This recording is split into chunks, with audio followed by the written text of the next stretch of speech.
ဒီနေ့ကဦးဇင်းတို့မြန်မာနိုင်ငံအတွက်အထင်ကြီးနေ့တစ်နေ့လည်းဖြစ်နေတယ်နော်ဦးဇင်းတို့အတွက်နိုင်ငံခေါင်းဆောင်ကြီးမြန်မာနိုင်ငံသမိုင်းတစ်လျှောက်လုံးမှာနိုင်ငံခေါင်းဆောင်2ယောက်ပဲရှိတယ်တယောက်ကဗိုလ်ချုပ်အောင်ဆန်းတယောက်ကသူ့သမီးဒီနေ့ဒေါ်အောင်ဆန်းစုကြည်ဒီနေ့တနိုင်ငံလုံးကိုခေါင်းဆောင်မှုပေးနိုင်ခဲ့တဲ့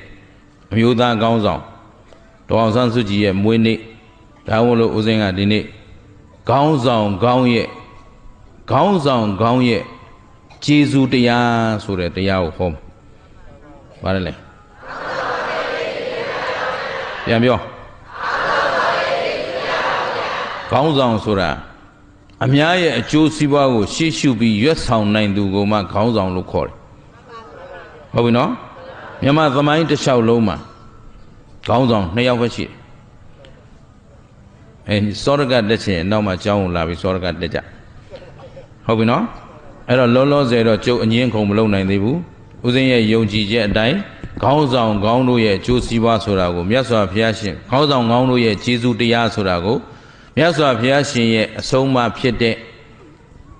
အပန္နကတုတ်အပန္နကဇတ်တဲ့အဲ့ဒီအပန္နကဇတ်နဲ့ဧကကနိဗ္ဗပါဠိတော်ကြီးမှာလာတဲ့အပန္နကဝက်ကအပန္နကဇတ်ကိုဟောမှာအပန္နကဆိုတာမချွတ်ယွင်းတဲ့တရားဗါတဲ့မချွတ်ယွင်းကြောင်းမဆုပ်ယုပ်ကြောင်းတရားအဲ့တော့ဒီတရားဖြစ်ပေါ်လာတဲ့အကြောင်းရင်းကဒီနေ့သူတော်ကောင်းတို့ကိုစပြီးတရိတဲပေးနေတဲ့တရားလိုပဲမြတ်စွာဘုရားရှင်ကိုရောမြတ်ကြီးသာဝတိပြည်ဇေတဝန်ကျောင်းတော်မှာသတင်းသုံးပြီးတော့တရားဟောနေတဲ့အချိန်အနာတပိန်တထေးကြီးရဲ့အပေါင်းအပေါ်တထေး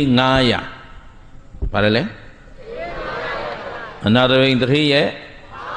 အပေါင်းပေါ်နောက်လိုက်တထေး900အဲ့ဒီ900သောတထေးတွေကအနာတပိန်တထေးကြီးသူ့ရောက်ဖအိမ်ကနေမြတ်စွာဘုရားကိုဖူးရပြီးရာဇကြိုကနေသာဝတိကိုပင့်လာတယ်မြတ်စွာဘုရားကိုပင့်လာပြီးတော့ဇေတဝန်ကျောင်းမဆောက်ခင်အချိန်ထိဒီတထေးတွေဟာဘုရားနဲ့တွေ့ပြီလားမတွေ့သေးဘူးတရားနဲ့ရောသံဃာနဲ့ရောဒါဖြင့်သူတို့တွေကသမာဓိဋ္ဌိလားမိစ္ဆာဒိဋ္ဌိဘုရားနဲ့မတွေ့ခင်မှန်ကန်တဲ့အယူဝါဒမတွေ့သေးတဲ့အတွက်သူတို့မျိုးစုံသောဘုရားမပွင့်ခင်ကနာမည်ကြီးနေတဲ့ပုရာဏကတ္တပတို့ဏိဂန္ဓတို့အဇိတတို့အစရှိတဲ့ပုဂ္ဂိုလ်တွေကိုကိုးကွယ်နေတာဒိဋ္ဌိကြီး6ယောက်ကိုကိုးကွယ်နေတဲ့ပုဂ္ဂိုလ်တွေဟုတ်ပြီနော်အဲ့တော့မြတ်စွာဘုရားကိုအနာတပိန်တထေးကြီးကဇေတဝန်ကျောင်းတော်ကိုပင့်ပြီးတော့ကျောင်းတော်ကြီးဆောက်ပြီးတော့ကျောင်းအလှပေးတရားတွေဟောတော့မြတ်စွာဘုရားကတလံမြလောက်သောရောင်ကြီးတော်ကွန်မြူပြီးတော့ဗြဟ္မာမင်းတို့ရဲ့တင့်တယ်ခြင်းရုပ်ရည်ယူပကာယမှာလဲလောကမှာမြတ်စွာဘုရားတဲ့တင့်တယ်တဲ့ပုဂ္ဂိုလ်တပ်ပယ်လှပတဲ့ပုဂ္ဂိုလ်မရှိဘူးအတန်တော်မှာလဲရှင်တော်ဗုဒ္ဓအတန်တဲ့လောကမှာကောင်းမြတ်တဲ့အတန်ကျင့်သလားအဲ့တော့ရုပ်စင်းယူပကာယမှာလဲရှင်တော်ဗုဒ္ဓတဲ့သာတဲ့ပုဂ္ဂိုလ်အတန်တော်မှာလဲမြတ်စွာဘုရားတဲ့သာလွန်တဲ့ပုဂ္ဂိုလ်အဲ့တော့အမြတ်ဆုံးပုဂ္ဂိုလ်ဤအမြတ်ဆုံးသောတင့်တယ်ခြင်းကိုဖူးတွေ့ကြရတဲ့အခါကျတော့ရုပ်စင်းယူပကာယအားဖြင့်လဲလောကမှာအသာလွန်ဆုံးအတန်တော်အားဖြင့်လဲလောကမှာအသာရဆုံးဆိုတော့ဒီအတန်တွေဒီအစင်းတွေနဲ့ဖူးတွေ့ရတော့ဒါဟာအလွန်ထူးခြားတဲ့ပုဂ္ဂိုလ်ကြီးပဲဆိုပြီးတော့ခုနကတထေး900ကတရဏဂုံဆောက်တည်ပြီးတော့ဗုဒ္ဓဘာသာခံယူတယ်ဘာလို့လဲငကောကသူတို့ကဗုဒ္ဓဘာသာတွေလားဘာသာကြားတွေလားဘာသာကြားတွေအဲ့တော့အယူဝါဒချင်းတူသလားအဲ့တော့ဘာသာကြားတွေကနေပြီးအခုဘာလုပ်လိုက်တော့ဗုဒ္ဓဘာသာခံယူပြီးတော့ဘုရားကျောင်းသွားပန်းရေချမ်းစီမီလွန်စွန်းလူပေါ့အနာတပိန်တထေးကြီးနဲ့နီးတူသွားတရားနာတယ်လို့လုပ်ကြမြတ်စွာဘုရားကဝါတွင်3လတရားဟောပြီးတော့ဝါကျွတ်တယ်ဆိုရင်ပဲဇေတဝန်ကျောင်းတော်ကနေခွာပြီးဒေသသာကြီးကြွသွားရာဇကြိုတို့ဘာတို့ပေါ့ဝေသာလီတို့ကြွသွားမြတ်စွာဘုရားကြွသွားပြီဆိုရင်ဒီခုနကတထေးတွေအကုန်လုံးကဘုရားကျောင်းမရောက်တော့ဘူးဘယ်ရောက်ကုန်ဘယ်ရောက်မထင်တော့အရင်ဒိဋ္ဌိတွေစီပြန်ရောက်သွားတယ် ဟုတ်ကလားအဲ့ဒါကြောင့်ဘလောက်တရားဟောထားတာနတ်ကတော်ကလည်းအချိန်တိုင်းနတ်ကလေးကလိုက်ရမှာဘိုးတော်ကလည်းအချိန်တိုင်းတက်ကလေးတော့ရိုက်လိုက်ရမှာဟုတ်လားဘာဖြစ်လို့လဲဆိုတော့သူကခွေးမိကောက်ကြည်တော့စွတ်တယ်လို့ပဲမဖြောင်းနိုင်ဘူးအဲ့တော့သူတို့အယူဝါဒဟောင်းကိုစွတ်နိုင်သလားအဲ့တော့ဖះပြန်ကြွတော့ဖះမရှိတော့ဘူးဆိုတော့သူတို့ကအရင်မူလလက်ဟောင်းမိစ္ဆာဒိဋ္ဌိပြန်မဖြစ်ဘူးလားဖြစ်သွားတယ်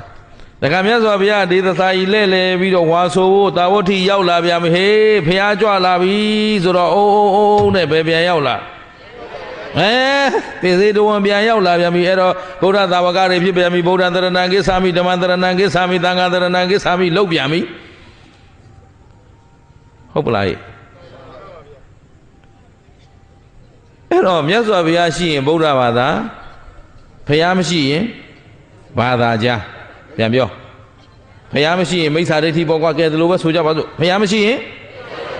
ဘုရားရှိတော့အဲ့ဒါမြတ်စွာဘုရားပြန်ရောက်လာတော့ဗုဒ္ဓဘာသာဖြစ်အကုန်လုံးခံယူကြပြန်ရော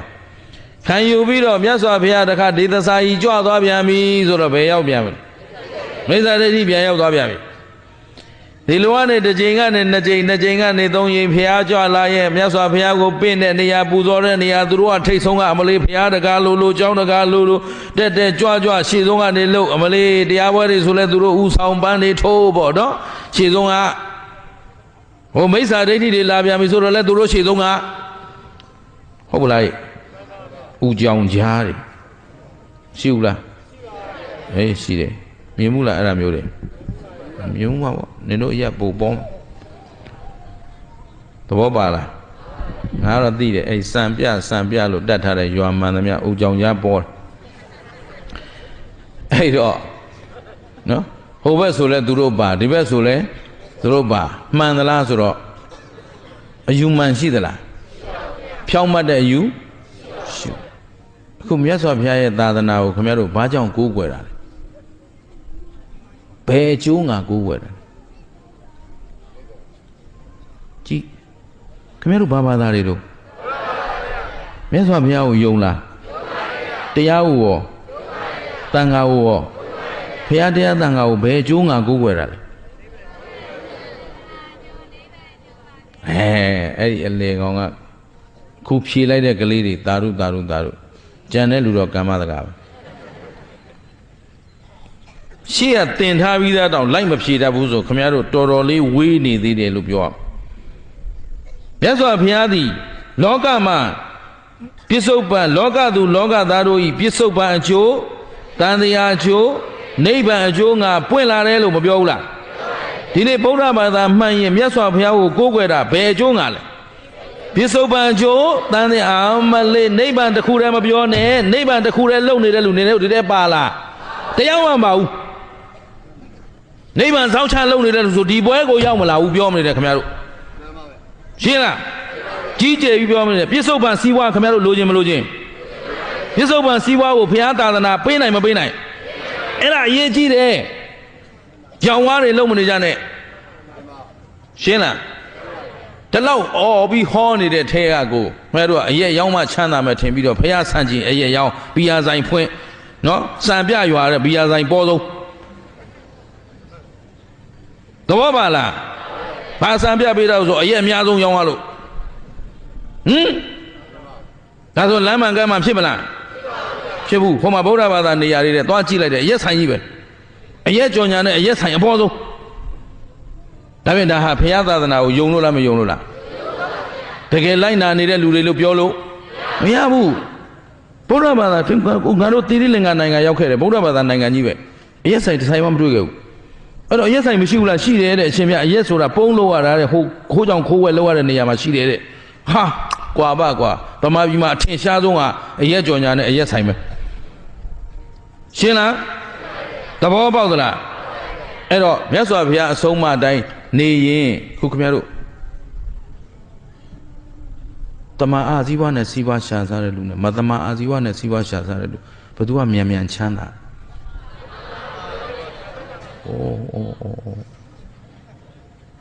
အဲ့ဒီအသိရှိနေကြတဲ့ဗုဒ္ဓဘာသာပြေးပြီးပြက်နေတာကြားလာပြီကွယ်သွားပြီ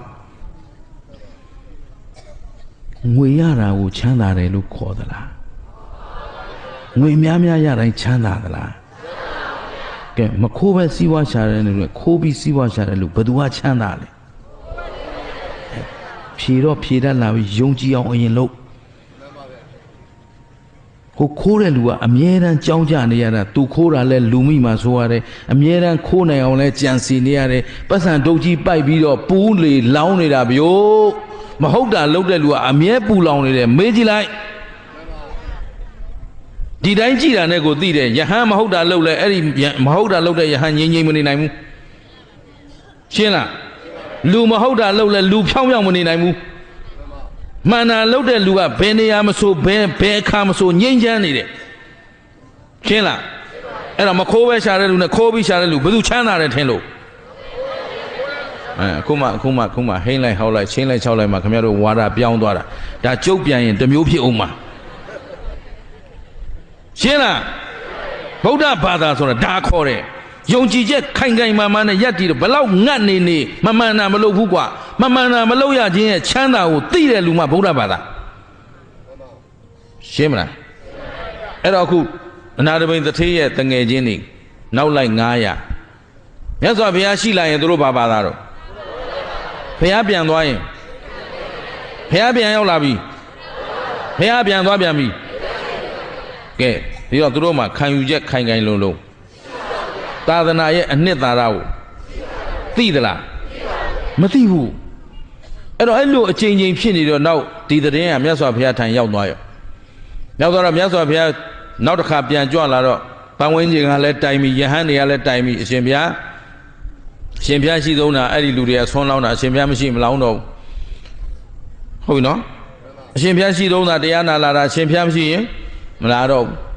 အဲ့တော့အရှင်ဘုရားရှိရင်ဗုဒ္ဓဘာသာအရှင်ဘုရားမရှိရင်မိစ္ဆာဒိဋ္ဌိလုံနေကြတယ်ဘုရားဆိုတော့အဲ့ဒီတထေး900ကိုမြတ်စွာဘုရားအမိန့်နဲ့ခေါ်တယ်စကားတော်နဲ့ခေါ်တယ်ပေါ့ကွာအမိန့်နဲ့ဆိုအဲ့အမိန့်ဆိုတဲ့စကားကြီးဘေးဖယ်ထားစမ်းပါနော်မြတ်စွာဘုရားရဲ့မေတ္တာနဲ့စကားနဲ့လှမ်းခေါ်လိုက်ခေါ်ပြီးတော့လာတော့မှတထေးတွေမေးတယ်မင်းတို့ဒီလိုလုပ်နေဆိုဟုတ်သလားမှန်ပါတယ်ဘုရားမညာနိုင်ဘူးမြတ်စွာဘုရားကိုညာရဲတဲ့ပုဂ္ဂိုလ်ဆိုတာမရှိဘူးမြတ်စွာဘုရားရဲ့ဘုန်းတော်ကံတော်ဉာဏ်တော်တကူတော်တွေကြောင့်မြတ်စွာဘုရားရှေ့မောက်ရောက်ရင်ညာပြောရဲတဲ့လူမရှိဘူး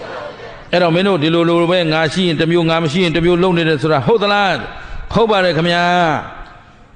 ဩတဲ့အသိဉာဏ်ကင်းမဲ့တော့ဗါတယ်လေဘာဖြစ်တယ်အသိဉာဏ်ကင်းမဲ့တော့တဲ့မှန်ကန်တဲ့ခေါင်းဆောင်ကောင်းကိုရွေးချယ်နိုင်စွမ်းမရှိကြဘူးအတိတ်က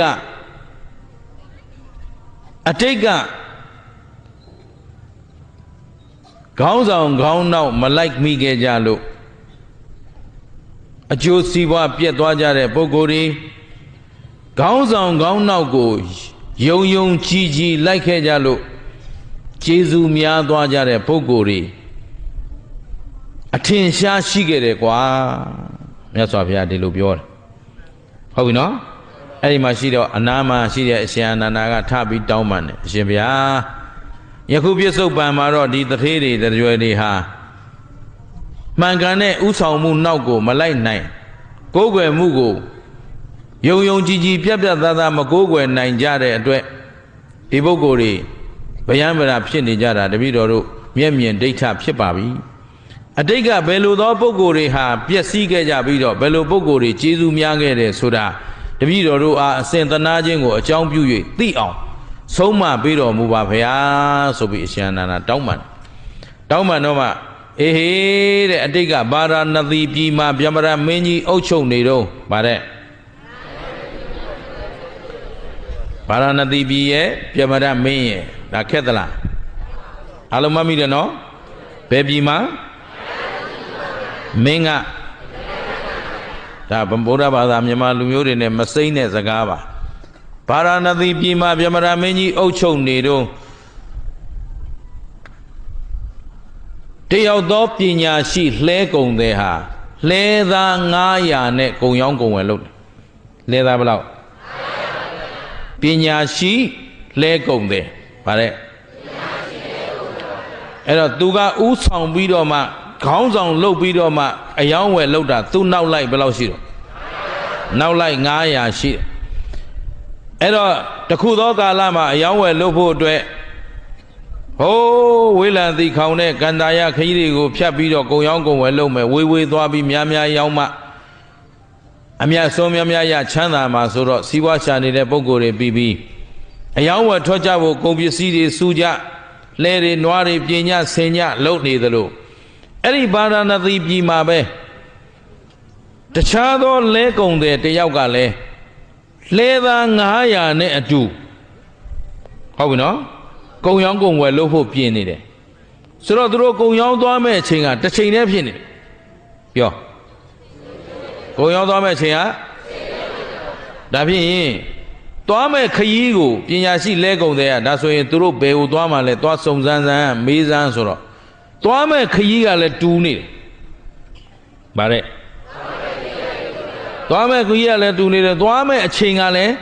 တူနေတယ်ဆိုတော့တစ်ချိန်နဲ့လမ်းခရီးတစ်ခုကိုဒီနှစ်ဖွဲ့သွားရင်လဲပေါင်းဘယ်လောက်ဖြစ်သွားလဲပေါင်း1000ဆိုလဲ1000ဆိုရင်လမ်းမှာသွားရေးလာရေးနေရေးထိုင်ရေးစားရေးတောက်ရေးကိစ္စအဝဝမှာအဆင်ပြေနိုင်မှာမလားကြံ့ကြံမှုတွေဖြစ်မဲ့တခါအယောင်းဝယ်လို့တော့လဲနေရာလူရက်ပြီးရောင်းရရင်အဆင်ပြေပါမလားမပြေတော့ဒီဘက်ကပညာရှိလဲကုံတယ်ကြီးကဟိုဘက်ကလဲကုံတယ်တယောက်ကိုပထမလဲကုံတယ်ကဒုတိယလဲကုံတယ်ကိုတွေးဆုံရအောင်ညှိနှိုင်းရအောင်အချိန်ချက်ပြုပြီးတော့သူတို့နှစ်ယောက်တွေးဆုံတယ်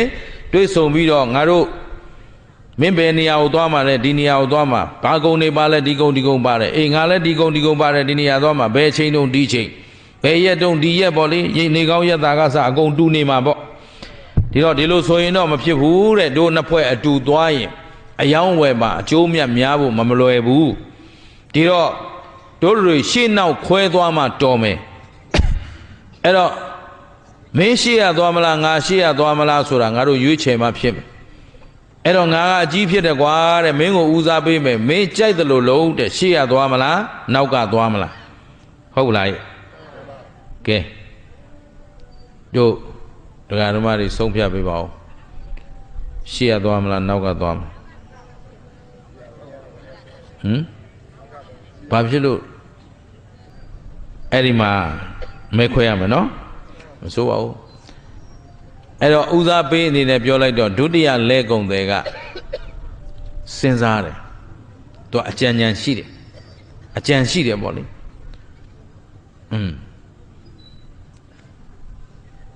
ရှေ့ရသွားရင်ငါတို့နွားတွေကသူများမစားရတဲ့မြက်ဥကိုစားဟင်းသီးဟင်းရွက်လည်းငါတို့ကရှေ့ကနေဥဖြားစားရရေဆိုရင်လည်းအကြည်တောက်ရဟုတ်ပြီနော်အဲ့တော့လမ်းဆိုရင်လည်းရှေ့ရလူတွေမသွားသေးတဲ့လမ်းဖြစ်နေတဲ့အတွက်ငါတို့ကသာရသွားရမယ်အဲ့တော့မြက်အူးစားရမယ်ဟင်းရွက်ဦးစားရမယ်ရေကြည်တောက်ရမယ်ဒါကရှေ့အရင်သွားခြင်းနဲ့ဒုတိယလှဲကုန်တဲ့ဆုံးဖြတ်ချက်နောက်ကြတော့ဈေးကလည်းငါတို့ကြိုက်တယ်လို့တင်ရောင်းလို့ရတယ်ဆိုတော့ရှေ့ရသွားခြင်းရဲ့အကျိုးကျေးဇူးကိုသူကဒီလိုတွက်လိုက်တွက်ပြီးတော့မှပထမပညာရှိလဲကုန်တယ်ကိုကျွန်တော်တို့ရှေ့ရသွားမယ်ဒါဆိုရင်ခင်ဗျာခြေနှက်မလားဆိုတော့ပညာရှိလဲကုန်တယ်စဉ်းစားတယ်သူကလည်းသူ့ဖွဲ့အတွက်သူစဉ်းစားရတယ်ငါတို့ကနောက်ကသွားမယ်ဆိုတော့အရင်ရှေ့ရလူတွေစားသွားပြီးသားမြက်ကနေပြန်ထွက်လာတဲ့မျက်နှုလေးတွေထွက်မှစားရရင်ငါနွားတွေကမျက်ချိုစားရငါတို့တွေကလည်းသူများခူးပြီးသားဟင်းရွက်ကနေအသစ်ပြန်ထွက်တဲ့အရွက်နှုကိုစားရတော့ငါတို့ချိုမြိန်စားရဟုတ်ပြီနော်ရှေ့ရသွားတဲ့လူတွေကရေမရှိတဲ့နေရာရေတွင်းတူးသွားမယ်သူတို့တူးသွားတဲ့ရေတွင်းတို့ကအသာတကြီးတောက်ယုံမယ်မကောင်းတဲ့နေရာအဖို့အထစ်လမ်းတွေသူတို့ပြင်သွားမယ်သူတို့ဖြောင်းပြီးသားလမ်းငါတို့အသာတကြီးနောက်ကလိုက်ယုံမယ်ဈေးနှုန်းတတ်မှတ်ခြင်းဟာဇီဝိတိန်တွေချခြင်းနဲ့တတ်ခြင်းနဲ့တူတယ်တဲ့ဈေးနှုန်းချမှတ်ခြင်းဟာဘာဖြစ်လို့လဲဆိုတော့ဘယ်သူပဲဖြစ်ဖြစ်အယောင်းဝယ်လို့ရင်နည်းနည်းမြတ်ချင်လားများမြတ်ချင်လားဩ သာရုသာရုအကုန်တူကြတယ်နော်နည်းနည်းမြတ်တာကောင်းလားများများမြတ်တာကောင်းလားဗုဒ္ဓဘာသာဝင်တွေဘာဖြေမလဲကျုပ်ကကြားကျင်တာနော်သူတို့ဖြေလိုက်ရင်ဒီတိုင်းပါပဲများများမြတ်တာကောင်းတယ်ဆိုတော့သူ့ဘက်ကိုယ့်ဘက်ဘယ်တော့မှမကြည့်ဘူးမကြည့်လို့နင်တို့တိုင်းပြည်မွဲသွားတာရှင်းမလားနင်တို့ဗမာလူမျိုးတွေရဲ့အကျင့်ကမှားနေတယ်ဘသူသေးသေးဦးဇင်းကမိုးကုတ်သားမိုးကုတ်မှာမွေးမိုးကုတ်မှာကြီးလာတာမိုးကုတ်မျိုးကဟိုးတောင်ပေါ်မှာနေတယ်လမ်းပန်းဆက်တော်ကြီးအမတန်ခက်ခဲတယ်ရှေးတုန်းကတော့လမ်းကြောင်းတစ်ကြောင်းပဲရှိတာပေါ့လေအဲ့ဒါမန္တလေးကပို့တဲ့ကုန်ပစ္စည်းနဲ့နေရတာဆိုတော့မိုးရင်းအခုလိုမိုးဦးကြမိုးရွာလို့ချောင်းရည်ကြီးလို့တရားကျိုးပြီဆိုရင်ဟိုတရားကကျိုးတာဘယ်လောက်ကျိုးတယ်ဖြတ်လို့မရဘူးရတယ်မသိသေးဘူးချောင်းရည်ကြလို့တရားကျိုးတယ်ဆိုတာနဲ့ဆန်စည်းကနှစ်ဆဖြစ်သွားဟမ်ဒါတမန်အဲ့ဒီတရားတလလောက်ကြာအောင်ပါတဲ့ဆိုရင်10ဆတက်သွားပြီအဲ့ဒီမှာဦးဇင်းတို့မိုးကုံမြို့မှာအလွန်ချီးမွမ်းစရာကောင်းတဲ့ပန်းချမနူလာဆိုတဲ့ကလာကြီးတယောက်ရှိတယ်ကလာကြီးမိသားစုရှိတယ်အဲ့ဒီကလာကြီးမိသားစုကဦးဇင်းတို့အတွက်ကျေးဇူးအမြတ်များပါတယ်သူကဘယ်တရုတ်တွေဘယ်ဗမာတွေဈေးတက်သူမတက်ဘူးပြီးတော့တထေးတွေကသိတဲ့အတိုင်းပဲတထေးဆိုတဲ့အမျိုးကသူများကိုညှာတာတဲ့စိတ်မရှိဘူးအဲ့တော့သူကပတ်စံရှိတော့တရားကျိုးပရဲဆိုတော့ရှိသမျှဆံအကုန်ပေးရှိသမျှပဲအကုန်ပေးဒီလိုလုပ်တတ်တယ်အဲ့တော့အဲ့ဒီကလာကြီးဘယ်တော့မှမရောက်ဘူးသွားမင်းတို့ပတ်စံရှိတဲ့လူတွေငါမရောက်ဘူးတဲ့ဟိုပတ်စံမရှိတဲ့သူသိတဲ့ဆင်းရဲနွမ်းပါတဲ့လူကိုမျှတတာရောင်းတယ်ပိုးဝယ်လို့လည်းမပေးဘူးနေတို့ခါတိုင်းဝယ်နေကြတပြီရော့တပြီပဲဘူးသွားခါတိုင်းဝယ်နေကြမပူနေတဲ့ငါမငတ်တဲ့၍မင်းတို့မငတ်เสียရဘူးတဲ့မင်းတို့ငတ်ရင်ငါလည်းငတ်ပြီလို့မှတ်လိုက်တယ်ကဲဘောပါလားသူ့ဆိုင်မှာဘယ်တော့မှအလေးချင်းတင်းတောင်းချိန်ခွင်မမှန်မှုဆိုတာမရှိစေရဘူးသူသားသမီးတွေအစားသူအမြဲတမ်းဝင်စစ်နေတာတေကန်နိထိကိုယ်တိုင်ဈေးရောက်သွားတာဘယ်တော့မှဆန်တို့စီတို့ရောင်းလို့အလေးချင်းယော့နေတယ်လို့မရှိဘူးကြိုက်တဲ့အချိန်မှာချိန်ဈေးသူများထက်မှန်ရမယ်တမန်အာဇီဝနဲ့လောက်ကင်စားတော့သွားတာချမ်းသာလိုက်တာအေးချမ်းလိုက်တာရှင်းသလားတလောကဦးဇင်းတို့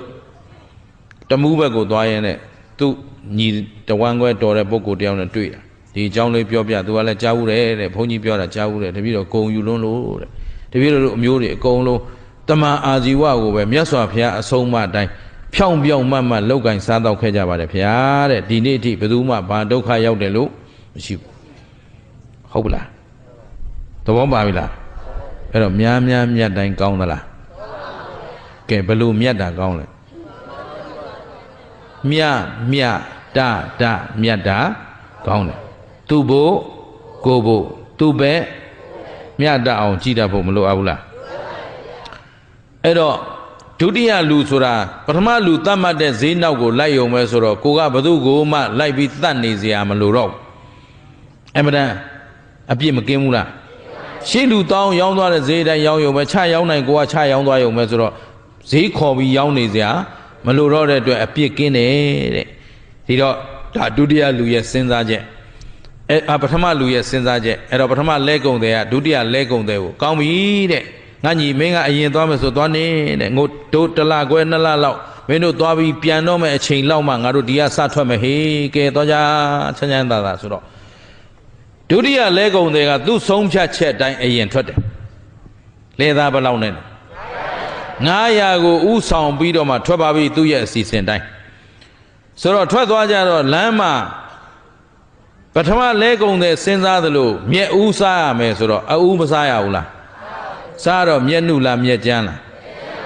ခင်ဗျားတို့ဒီနယ်တွေကြတော့ဟိုမြို့ပေါ်ရန်ကုန်ဆိုရင်ဒါတော်တော်လှုပ်ဟောယူရမယ်ဆိုတော့သူတို့မြက်နုမှန်းကျန်းမှန်းသိတဲ့လူတွေမှမဟုတ်ပဲခင်ဗျားတို့ဒီမှာကြတော့နွားစာကျွေးနေရတော့မသိဘူးလားအဲ့တော့အဥစားရတယ်ဆိုတော့ဘာဖြစ်တော့မြက်ကျန်းနေစားရတယ်ဟုတ်ပလားဟင်းရွက်ခူးတော့ကောအရွက်ကျန်းတယ်ပဲမတွေ့ဘူးလားအဲ့တော့သူတို့မှန်းချက်နဲ့နတ်တွေကြိုက်သေးသလားအဲ့တော့လမ်းကြတော့လဲမပြေပြည့်မချောမွေ့တာတွေအားလုံးသူတို့ချောမွေ့အောင်ပြုပြင်ပြီးမသွားဘူးလားအလွန်ပင်ပန်းစွာသွားကြ သွားပြီးတော့အဲ့ဒီကနေရေတွင်းရေမရှိတဲ့နေရာရေတွင်းတူးကြရေရှားကြနော်တောက်ရေအတွက်လှုပ်ကြဒီလိုနဲ့ရှာဖွေရင်းနဲ့သွားတော့နောက်ဆုံးမှာကန္တာယတစ်ခုကိုဖြတ်ရမယ်ဗါတယ်လေအဲ့တော့ကန္တာယဆိုတာကသူတော်ကောင်းတို့သဲကန္တာယအားလုံးကြားဘူးတယ်ဒါပေမဲ့ကန္တာယမှာ5မျိုးသောကန္တာယရှိတယ်စောရကန္တာယဝါလကန္တာယနိရုဒ္ဒကကန္တာယအမနုဿကန္တာယအပ္ပဘက္ခကန္တာယဆိုပြီးကန္တာယဘယ်နှမျိုးစောရကန္တာယဆိုတာသခိုးတွေနေတဲ့ကန္တာယစောရကန္တာယဆိုတာသခိုးတွေနေတဲ့ကန္တာယဝါလကန္တာယဆိုတာသားရဲတိရစ္ဆာန်တွေရှင်သေးတို့နော်ကြားတို့အစရှိတဲ့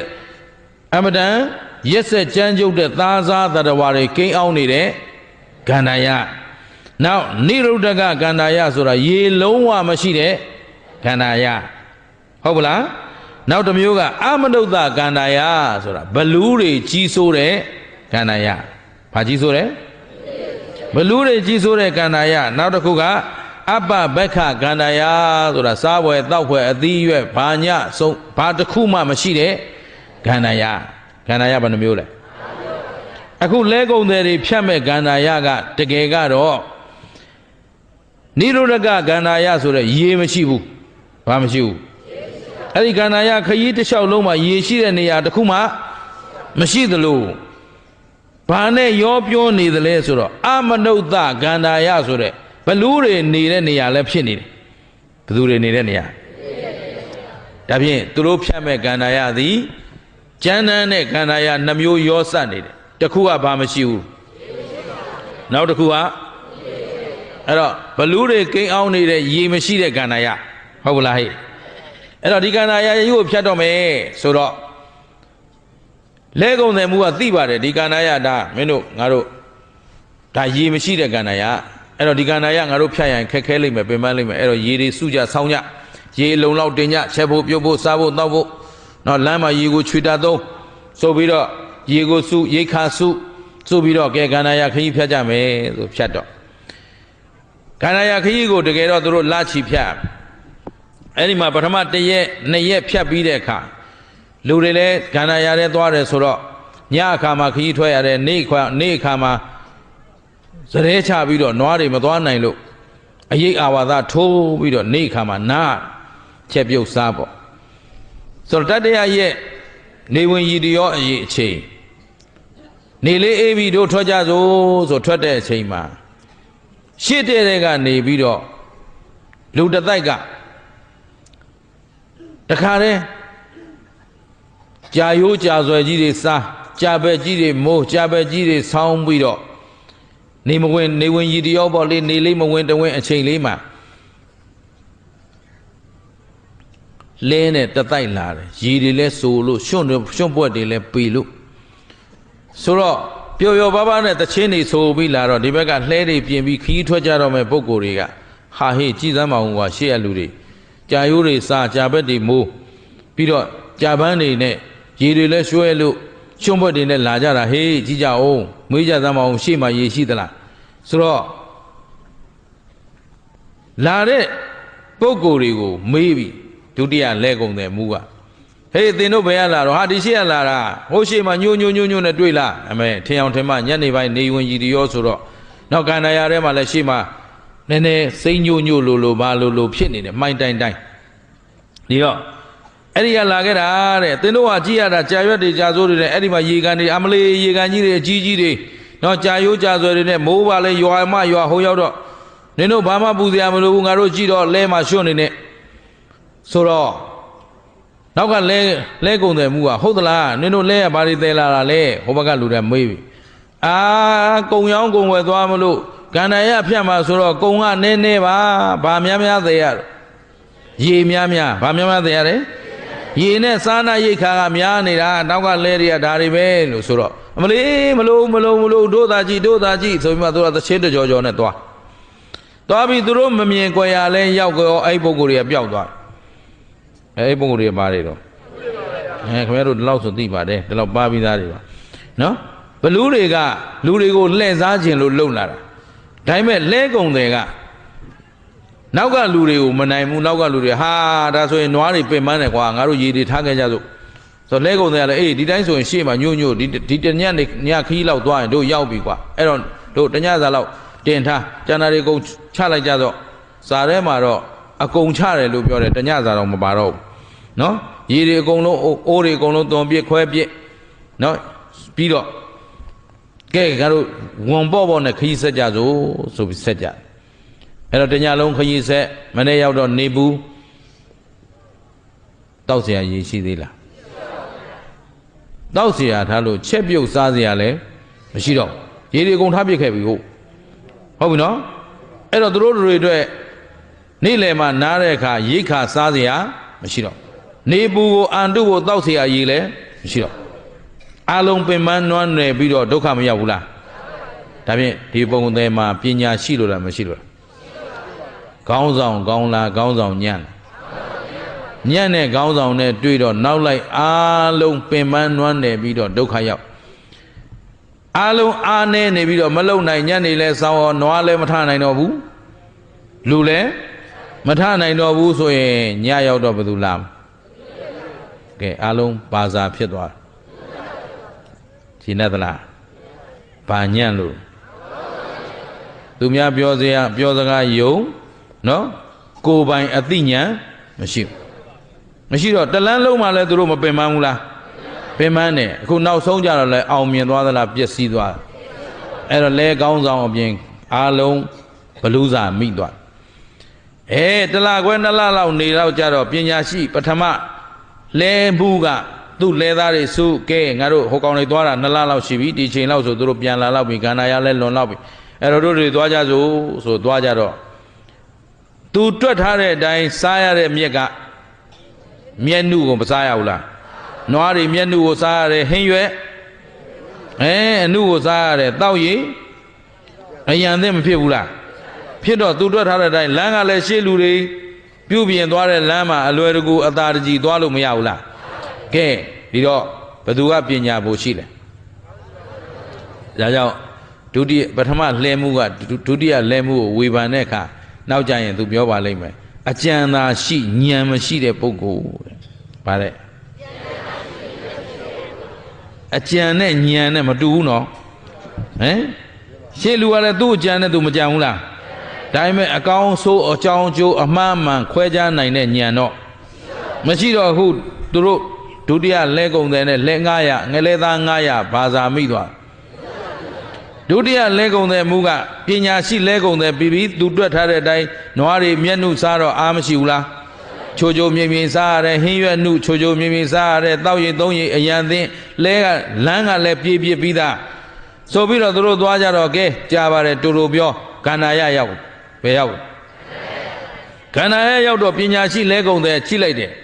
ဒါဟာနိရောဓကရေမရှိတဲ့ခန္ဓာရဟေ့အဲ့တော့ရေစုဆောင်ကြမင်းတို့နောက်တစ်ခုရှိသေးတယ်ရေမရှိတဲ့ခန္ဓာရမှာပူးတွဲပြီးတော့အမနုဿဆိုတဲ့ဘလူးတွေလည်းကြီးစိုးပြီးနေတတ်တယ်ဟုတ်ပြီနော်အဲ့တော့သူတပည့်တွေကိုတခါတည်းရေစုဆောင်ရိတ်ခါစုဆောင်အလုံးအရန်သင်းတင်ပြီးတာနဲ့ချက်ချင်းမထွက်ဘူးလဲသား900အကုန်စုလွတ်တော်ခေါ်တယ်ဘာခေါ်တယ်လဲသားလွတ်တော်ပေါ့ကွာနော်အဲ့တော့လဲသားလွတ်တော်ခေါ်ပြီးတော့လာမင်းတို့အခုဖြတ်မဲ့ခရီးဟာတာမင်ညခရီးမဟုတ်ဘူးကန္နာယအစကနေအဆုံးကန္နာယထဲမှာဘာလုံးဝမရှိဘူးလေရေလုံးဝမရှိဘူးနောက်ဘသူရှိတယ်ဘလူးတွေရှိတယ်မင်းတို့ငါတို့ကိုတပ်ဖြတ်စားတော့မဲ့ဘလူးတွေရှိတဲ့အတွက်ငါစကားကိုနားထောင်ပါငါခိုင်းတဲ့အတိုင်းနေပါငါပြောတဲ့အစီအမံတိုင်းလုပ်ပါငါမသိပဲရေတစ်ခွက်မှမင်းတို့ယူမတော့ကြနဲ့ဟုတ်ပလားတကယ်တော့အဲ့လိုခရီးကိုသွားကြပြီဆိုရေတောက်မယ်လို့ဆိုရင်အားလုံးတညီတဲ့တောက်ရတယ်တူညီတဲ့ပမာဏနဲ့တူညီတဲ့ limit ကိုတညီတညွတ်ထဲတောက်ရတယ်အဲ့တော့ခေါင်းဆောင်လဲကောင်းရမယ်ခေါင်းဆောင်ကောင်းပြီးနောက်လိုက်သစ္စာမရှိရင်ကောအောင်မြင်နိုင်မှာမလားအဲ့တော့ခရီးတစ်ခုအောင်မြင်ခြင်းရင်ခေါင်းဆောင်လဲကောင်းရမယ်နောက်လိုက်လဲကောင်းရမယ်နောက်လိုက်ကလည်းညီညွတ်မှုရှိဖို့မလိုအပ်ဘူးလားအဲ့တော့အဲ့ဒီထဲမှာသစ္စာပေါက်မပါဖို့တော့လိုတယ်အဲ့တော့မင်းတို့အားလုံးသစ္စာရှိကြပါ တဝူးတယောက်ကသစ္စာဖောက်ရင်တစ်ဖွဲ့သားလုံးပျက်စီးမယ်အဲ့တော့ငါကိုမင်းတို့ယုံသလားအရင်မေးရတယ်ဟုတ်လားအဲ့တော့ကိုကောင်းဆောင်ကိုဘာလို့ဖို့ယုံကြည်ဖို့လိုတယ်ကိုကောင်းဆောင်ကိုမယုံကြည်ရင်အဲ့ဒီလမ်းခရီးအောင်ပြင်နိုင်မှာမလားအေးအဲ့တော့ကောင်းဆောင်စကားနားထောင်ဖို့ဟာကောင်းဆောင်ပေါ်မှာယုံကြည်ဖို့ရှိဖို့လိုအပ်မလို့อ่ะမင်းတို့ငါ့ကိုယုံသလားတဲ့ယုံနေယုံရင်ဘု து စကားအတိုင်းလိုက်နာမလားကောင်းဆောင်စကားနဲ့လိုက်နာကြငါ့ကိုအတိမပေးပဲရေတစ်ခွက်မှမတော့ကြနဲ့ငါအတိမပေးပဲဘာပစ္စည်းမှစွန့်ပစ်ခြင်းမပြုကြနဲ့ဟုတ်ပြီနော်အားလုံးဟာဘု து အဆုံးမြတ်ထိုင်သွားမလားရှင်းတတ်ပြီလားအားလုံးကသဘောတူပြီးတစ္ဆာခံပြီဆိုတော့မှကဲစကြစို့ဆိုခီးထွက်တော့သူတို့2ရက်3ရက်မြောက်ဘလူတွေကလည်းချောင်းနေတယ်ဒီပုဂ္ဂိုလ်တွေအလွယ်တကူရနိုင်မရနိုင်ပေါ့ကြည့်ပြီးတော့ခုနကပြောသလိုပဲခန္ဓာရထဲမှာ2ညအိတ်3ရက်ဖြတ်ပြီးပြီဆိုတဲ့အချိန်မှာစောစောကလူတွေနဲ့တွေ့တဲ့နေရာမှာပဲတွေ့ပြန်ပါပြီစောစောကလူတွေလိုပဲသချင်းတွေဆိုနော်ဘလူတွေက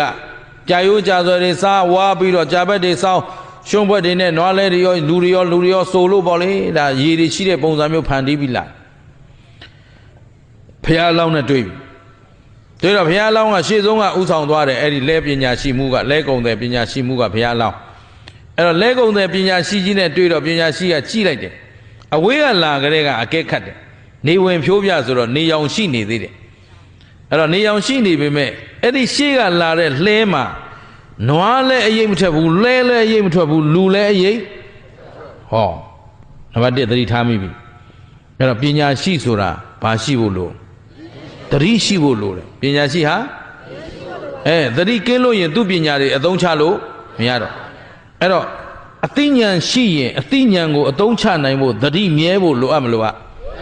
အဲ့တော့ပညာရှိလဲကုန်တယ်ပထမလဲကုန်တယ်ကြီးကတတိရှိတယ်ကြည့်လိုက်တယ်နေအောင်နဲ့တူရှူသူတို့လာနေတယ်ဘာအရေးမှမထွက်ဘူးဒါဆိုဒီကောင်တွေဘလူးတွေပဲ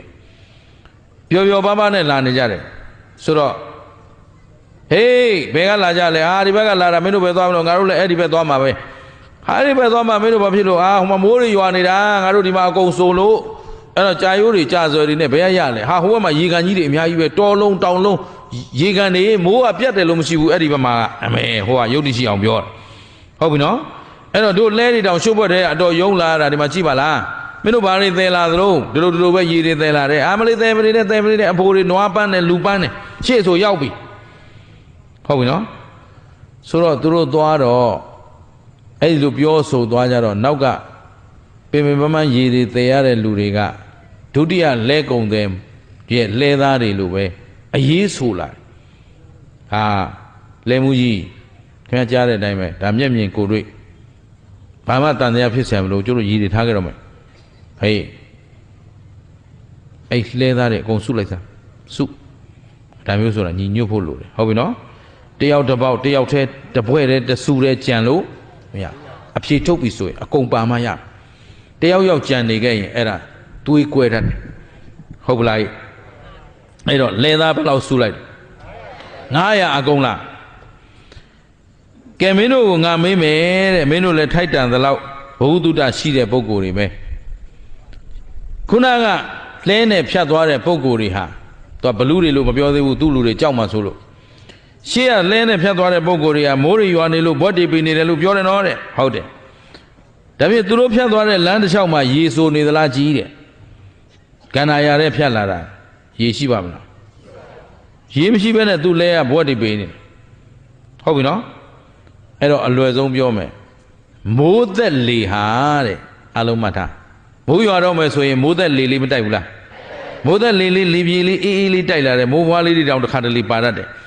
မိုးသက်လေဟာတဲ့ဘယ်လောက်အကွာဝေးကနေသိရသလဲတဲ့မင်းတို့ဖြေတဲ့တို့ခင်ဗျားတို့မဖြေတာဘူးကျုပ်ပဲဖြေမယ်နော်အဲ့တော့မိုးသက်လေဆိုတာတယူဇနာကသိတယ်ဘယ်လောက်သိလဲတယူဇနာဆိုတာ12မိုင်ခွဲ73မိုင်ဟုတ်ပြီနော်အဲ့တော့လမ်းကြည့်လိုက်ရင်မိုးရွာတော့မယ်ဆိုခင်ဗျားတို့ခံမှန်းကြည့်တယ်ဟာဟိုမှာမိုးတွေလေနေလာနေပြီမပြောကြဘူးလားအဲ့ဒီမိုးသက်လေလေးစပြီးတိုက်လာပြီဆိုရင်အဲ့ဒီမိုးနဲ့ကိုယ်နဲ့ဘယ်လောက်ဝေးတော့တယူဇနာဟုတ်ပလားအဲ့တော့မိုးသက်လေကဘယ်လောက်ကသိလဲတယူဇနာကသိပါတယ်တဲ့အားလုံးမှတ်ထားပါနောက်မိုးတိမ်ညွန့်နေ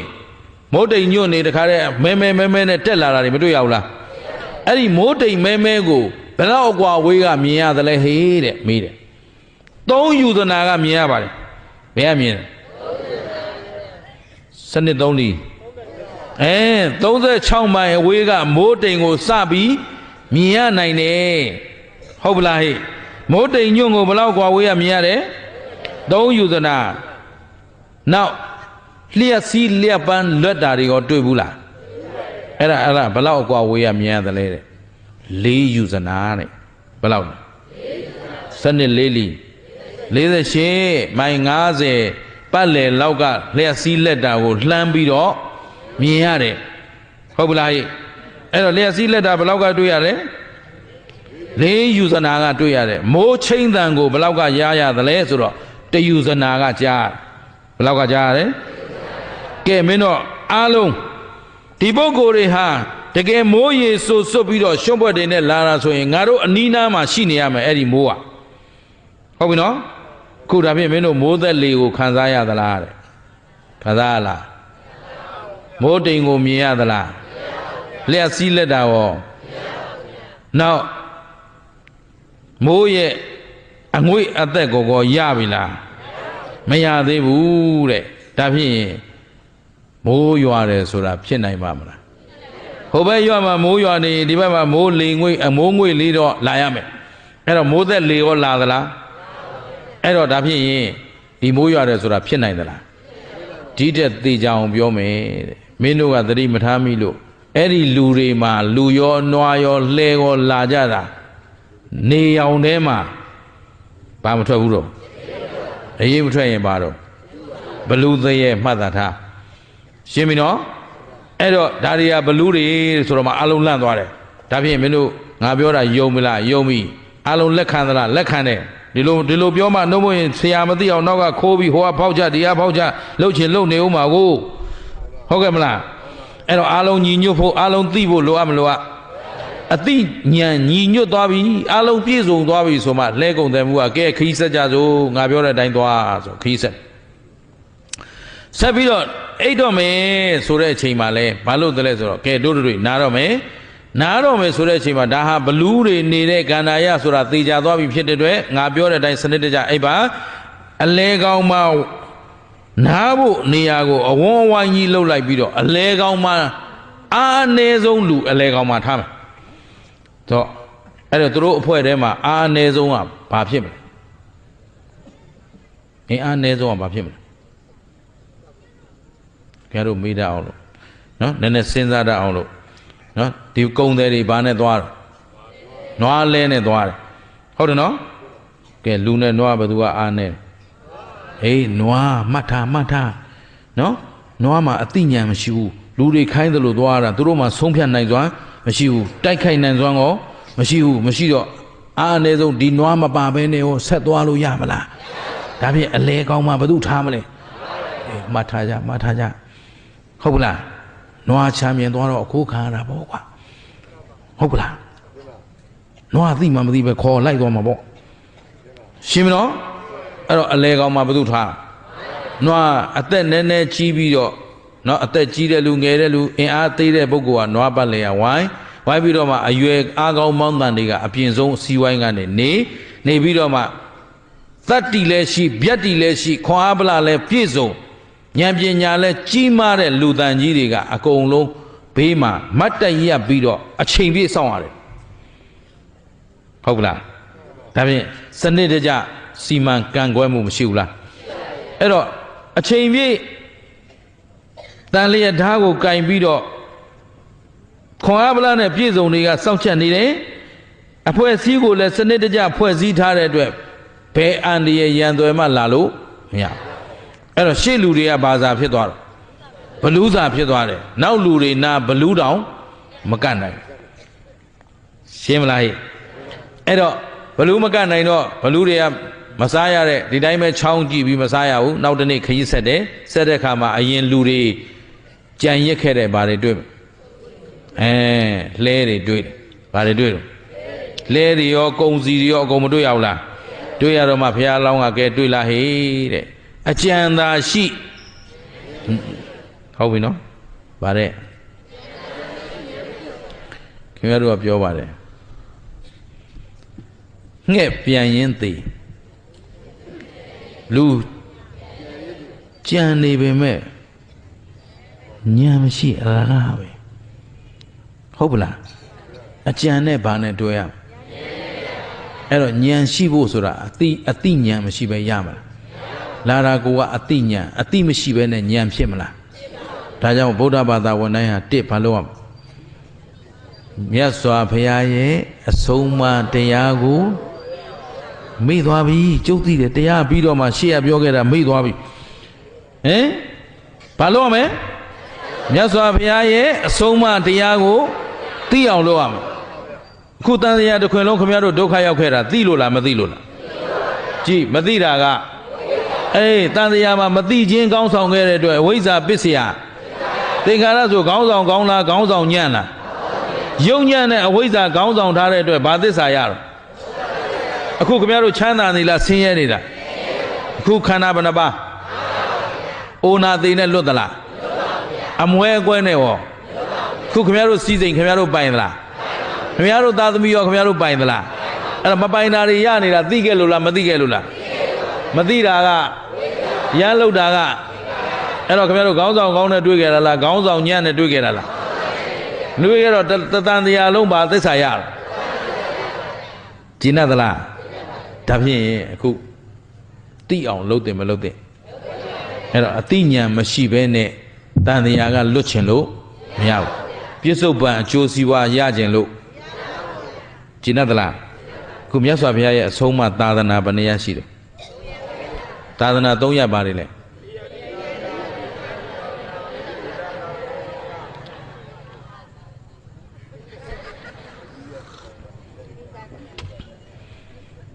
သာသနာဆိုတာအဆုံးအမမြတ်စွာဘုရားရဲ့အဆုံးအမသာသနာဘယ်နှရလဲ3ရပ်ကမှတ်ထားသီလသာသနာသမာဓိသာသနာပညာသာသနာလို့ဆိုတယ်ပြော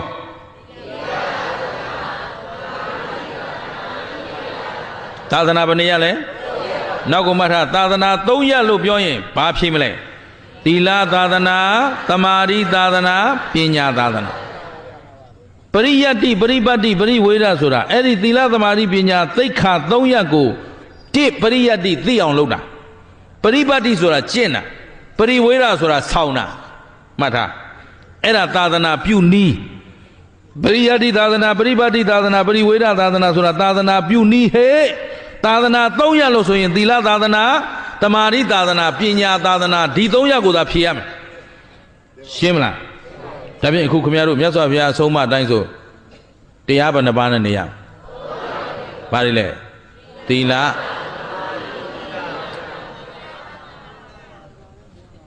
သီလသမာဓိပညာပြည့်စုံရင်ပြစ္ဆုတ်ပံချမ်းသာရနိုင်မရနိုင်တန်တရားရောနိဗ္ဗာန်ရောသီလသမာဓိပညာမရှိရင်ပြစ္ဆုတ်ပံချမ်းသာသိကြလားအိမ်ရောက်ရင်တစိမ့်စိမ့်စဉ်းစားအောင်ခင်ဗျားတို့အကျယ်ချဲ့ပြောကြရတယ်တပုံကြီးကြံသေးတယ်အချိန်မရလို့ဟုတ်ပြီနော်သာသနာပဏိယသာသနာ3ရပ်ဒီခင်ဗျားတို့ကျိုးတို့ဆောင်ထားရမယ်တရားမဟုတ်ဘူးလားဒါဖြင့်တရားဘယ်နှပါးဆောင်ရမလဲဘာလဲအဲ့ဒီမြတ်စွာဘုရားအဆုံးအမတိုင်းသီလသမာဓိပညာနဲ့ပြည့်စုံအောင်နေရင်ပြစ္ဆုတ်ပံချမ်းသာမှုရနိုင်မရနိုင်တန်တရားရောချမ်းသာနိုင်မချမ်းသာနိုင်နိဗ္ဗာန်ရောရနိုင်မရနိုင်ကဲဒါဖြင့်မြတ်စွာဘုရားတရားတော်သည်ပြစ္ဆုတ်ပံတန်တရားနိဗ္ဗာန်အကျိုးကိုဆောင်နိုင်မဆောင်နိုင်ယုံသလားပြစ္ဆုတ်ပံမှာမြတ်စွာဘုရားအဆုံးအမပြင်တခြားရှာစရာလိုသေးလားအာကိုရှာတယ်အာကိုရှာဆိုတော့တောကိုယ်ွယ်တောင်ကိုယ်ွယ်တွေ့သမျှဘဟုံငွေသရဏံဆိုပြီးတော့အကုန်လျှောက်ကိုယ်ွယ်နေလို့အမှန်တရားရနိုင်မှာမလားအကျိုးများနိုင်မှာမလားကျင်တတ်သလားအဲ့တော့အခုလဲကုန်တယ်တွေအရင်သွားမယ်နောက်သွားမယ်နဲ့သွားတော့ဒါတကယ်ပြည့်ပြည့်စုံစုံပြောကြရင်ဒီလဲငါသဲသား900ထဲမှာအရင်လူတွေလိုက်မယ်နောက်လူတွေလိုက်မယ်ဆိုတဲ့ပြဿနာတွေရှိအောင်မှာဒါတွေမြတ်စွာဘုရားအလောင်းတော်တခါနဲ့လဲသားတွေအကုန်ရှင်းခဲ့ရကဲထားလိုက်တော့သီလသမာဓိပညာဆိုတဲ့တရားသည်သူတော်ကောင်းတို့ဦးဇင်းတို့အတွက်တန်ဖိုးရှိမရှိအကျိုးရှိမရှိကဲလိုချင်တာလေးမေးလိုက်အောင်မယ်ပြောနေတာတွေများသွားရင်ဝေးသွားမှာဆိုလို့သီလရဲ့သမာဓိရဲ့ပညာရဲ့တရား3ပါးမှာဘယ်တရားကခေါင်းဆောင်ဖြစ်တဲ့တယ်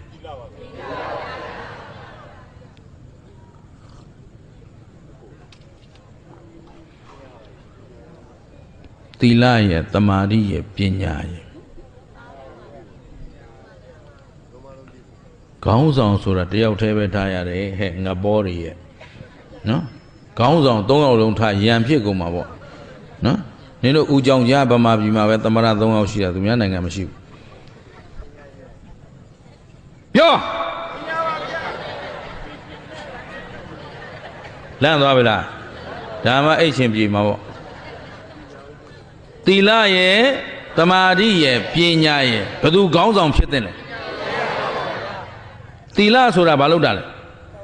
စောင့်ထိန်တာကဲသူခေါင်းဆောင်ခဏတင်လိုက်ရှုပ်တယ်နော်သူများသက်သက်တာအပြည့်ရှိမရှိသူများမပေးတဲ့ပစ္စည်းခိုးယူတာသူများသားမယားပြစ်မှားတာသီလစောင့်ထိန်တဲ့ပုဂ္ဂိုလ်ကအပြစ်ရှိမှန်းမသိတဲ့လူကစောင့်ထိန်မှလားသိတဲ့လူကစောင့်ထိန်မှလားဒါဖြင့်စောင့်ထိန်မှုနဲ့အသိတရားဘယ်သူကရှိရဟမ်ဒါဖြင့်သီလခေါင်းဆောင်လုပ်လို့မရဘူးအသိရခေါင်းဆောင်ရမယ်တမာတိဆိုတာစိတ်တည်ကြည်ဖြောင့်မတ်ဖို့တမာတိဆိုတာခင်ဗျားတို့ဘဝတသက်တာလုံးကိုယ်သီလကိုယ်တမာတိကိုယ်ပညာကိုဖြောင့်မတ်တည်ကြည်အောင်ထိန်းကျောင်းနိုင်တာတမာတိအဲ့ဒီတစ်သက်လုံးဖြောင့်ဖို့ဆိုတာလေတည်ကြည်တဲ့တမာတိကိုဘယ်သူခေါင်းဆောင်မှအဲ့တော့နောက်မှတ်ထားပညာမဲ့တွေခေါင်းဆောင်ထားလို့တိုင်းပြည်ပြက်သွားပြီးပြီဟေးအဲ့လောက်မအားကြနဲ့နော်ဘယ်သူခေါင်းဆောင်ဖြစ်တဲ့လဲမတာပညာကိုဖျက်ဆီးခဲ့လို့တိုင်းပြည်လုံးဗျမ်းပါတာဖြစ်သွားပြီ62ခုနှစ်တော်လန်ရေးအစိုးရတက်ကလေးကရင်ပညာရေးကိုဖိနှိပ်ချုပ်ချယ်ပြီးတပ်ပစ်ခဲ့တာနင်တို့အကုန်လုံးဘွဲရပညာမတတ်တဲ့နဲ့ပြည်နေတဲ့တိုင်းပြည်ရှင်းလားတွေးခေါ်ဉာဏ်မရှိစဉ်းစားဉာဏ်မရှိအကြံသာရှိဉာဏ်မရှိတဲ့လူတွေနားလဲဗလားဒါဖြင့်ဘယ်သူကောင်းဆောင်ဖြစ်တဲ့လို့မှတ်ထားကျုပ်ပြန်သွားရင်တမျိုးမဖြစ်စေနဲ့သဘောပါပြီလားအဲ့တော့ဘာရှိမှအခုလဲကုံသေးသည်ပညာရှိလဲကုံသေးပြီးပြီဟေးရှေ့လူတွေပျက်စီးသွားပြီမင်းတို့တွေ့ကြသလားအဲ့တော့ဒီမှာဒီကုန်းနေရာအားလုံးပိုင်ရှင်မဲ့ဖြစ်သွားပြီငါတို့အားလုံးကုန်းနေစီစေးတန်ဖိုးနဲတဲ့အကျိုးမများနိုင်တဲ့ကုန်းတွေချအမြတ်များရနိုင်တဲ့ကုန်းတွေပြန်စီစေးပြီးတင်မကောင်းတဲ့လဲတွေထားခဲ့ကဲအားလုံးပြန်ပြီးပြင်ဆင်ပြီးတော့ကန္တာရခရီးတစ်ဝက်မှာလဲပြင်လိုက်သလိုပဲရိတ်ခါထပ်သလိုပဲရှေ့ကအဖွဲကကောင်းတာတွေအကုန်ယူပြီးတော့သွားလိုက်တာကုံရောင်းကုံဝယ်လောက်တာနှစ်ဆမြတ်ဘယ်လောက်မြတ်နှစ်ဆမြတ်ပြီးပြန်လာတော့ကောင်းကျိုးချမ်းသာအလုံးစုံမရဘူးလားဘယ်သူကြောင့်ရမင်းကောင်းဆောင်ကောင်းကြောင့်ချမ်းသာမရဘူးလားကောင်းဆောင်ကောင်းသာမပါရင်အဲ့တော့ရှေ့ရလူတွေချမ်းသာသွားသလားပျက်စီးသွားသလားဘယ်သူနဲ့သွားလို့ဉာဏ်ဖြင်းတဲ့ကောင်းရှင်းနေပြီလားအဲ့တော့ခင်ဗျားတို့အတွက်ဘာလိုအပ်တော့ဘာလိုအပ်တယ်ဘယ်မှာသွားရှာဘယ်မှာသွားရှာခုခင်ဗျားတို့ဘယ်သူဆုံးမနေတယ်ဘုရားမလုံးနဲ့လေခုပြောခုမေ့လေဘယ်သူဆုံးမသာသနာပဏိယဘာတွေလဲအဲ့ဒီသီလသမာဓိပညာကသူများစီသွားရှာနေရမှာလားကိုဘယ်သူစီမှာရှိအောင်ကြိုးစားရမှာအဲ့တော့ကိုယ်စီမှာရှိတော့ကောသီလသမာဓိတရား၃ပါးမှာဘယ်သူခေါင်းဆောင်ထားမှာအဲ့တော့ကိုယ်သိပညာကိုကိုယ်ခေါင်းဆောင်ထားနိုင်အောင်ကြိုးစားဖို့လိုအပ်မလို့အဲ့တော့ခေါင်းဆောင်ကောင်းကတခြားနေရာလိုက်ရှာနေရမလားကိုယ်တိုင်ပညာရှိအောင်ကြိုးစားရမှာလားအဲ့တော့သူများခေါင်းဆောင်ရှာမလားကိုယ်တိုင်ခေါင်းဆောင်နိုင်အောင်ကြိုးစားမလားအဲ့ဒီလိုအားလုံးသမရဖြစ်နိုင်တယ်ဘာမှမပူနဲ့ရှင်းလားဘာရှိဖို့တော့လို့နားလဲဗလားအဲ့တော့ရက်ကွက်လူကြီးတောင်မှန်အောင်မရွေးတတ်တဲ့တိုင်းပြည်မှတ်ထားဘာရှိမှခေါင်းဆောင်ဒါပေမဲ့ပြည့်စုံအောင်ပြောခဲ့ဦးမယ်ပညာရှိဆိုတော့ခင်ဗျားတို့ကဘွဲရပညာတတ်တွေမှာပညာရှိထင်နေဦးမှာနော်ဘွဲတစ်စိတ်သွားမကြည့်နဲ့ပညာရှိမရှိဘာပေတံနဲ့ကြည့်မလဲဟ အဲ့ဒါနည်းနည်းပါလာပြီအောက်ကလူတွေသာရုဗျာအခုဖြေပေးလိုက်တဲ့လူတွေကျေးဇူးတင်ပါတယ်ပညာရှိမရှိဘာနဲ့ကြည့်မလဲသီလသမာဓိနဲ့ကြည်အလုံးမသွားပညာရှိမရှိဘွဲလက်မကြံသွားမကြည့်နဲ့အတုတွေတပုံကြီးပဲရှင်းလားဘာဘွဲလိုခြင်းလက်ဖြောက်တီးလိုက်အကုန်ရတယ်နားလဲလားအဲ့တော့ဘွဲကအသေးချာလားသီလသမာဓိကအသေးချာလားပညာကိုဘာမှတိုင်နဲ့ကြည့်မလဲသီလသမာဓိဒီကလေးကပညာတတ်ကလေးတဲ့ရိုးသားပါတယ်တဲ့တောက်တတ်တာလေးတစ်ခုပဲတဲ့သူ့ကိုယ်သူတောင်မထိမ့်သိမ့်နိုင်မနဲ့ခမည်းတော်ရရွာထိမ့်သိမ့်နိုင်မှာမလားအဲ့ဒါဖြေပဲရှင်းမလားအဲ့တော့ပညာရှိမရှိဘာနဲ့ကြည့်မလဲအဲ့တော့ခေါင်းဆောင်ကောင်းပဲမှာရှာ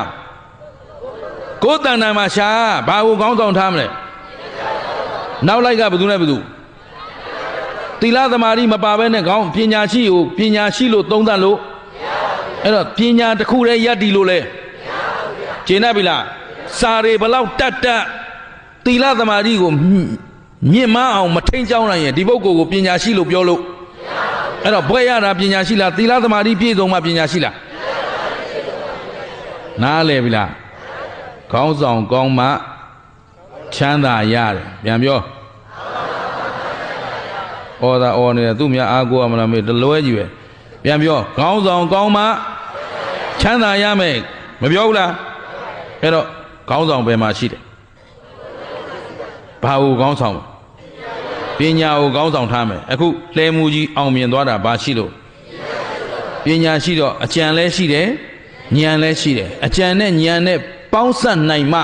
အောင်မြင်တဲ့ဘဝကိုရမယ်အဲ့တော့အကြံဉာဏ်သာပြည့်စုံရင်ပြစ္ဆုတ်ပံလဲချမ်းသာမယ်ကျင့်တတ်ပြီလားဒါဖြင့်သတိထားဝရိယဆိုင်ပညာနဲ့ကြည့်ပြန်ပြောအခုရှိတာခင်ဗျားတို့ခန္ဓာဘယ်နှပါ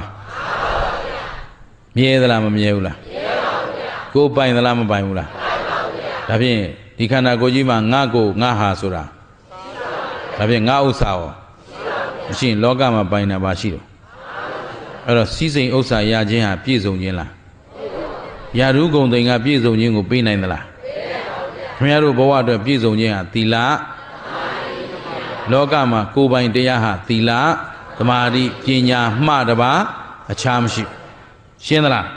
သီလသမာဓိပညာသာပြည့်စုံရင်ပြစ္ဆုတ်ပံလဲချမ်းသာတယ်